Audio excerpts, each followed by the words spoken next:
So, Samadhi.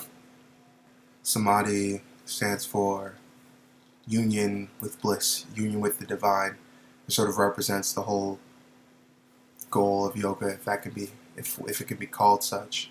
And this is union with everything: the universe, the cosmos, divinity, the infinite, the eternal, God, whatever label, as it changes from culture to culture and language to language over time. But the thing being referred to, not. And so in the Yoga Sutras, in these 8 limbs of yoga, that point is called Samadhi. It's described as indescribable, union with bliss, the eternal infinite. So really it's just kind of pointed at, and it said that it has to be experienced to really understand what Samadhi is. That being said, there's whole treatises on Samadhi and the different types of Samadhi and states of Samadhi.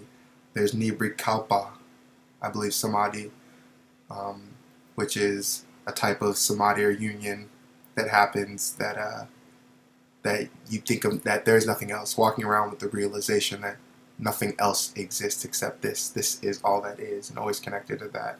There's other types of Samadhi which refer to like going into Samadhi, but coming out of Samadhi to actually deal with people in quote-unquote real life or in this illusionary Maya world.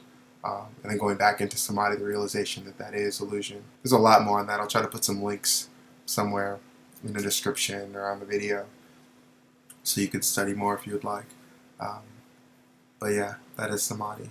It's definitely worth talking about, I guess, all of the limbs real quickly, and especially those leading up to it. So going backwards, the Samadhi state came from meditation on divinity, that you became one with divinity.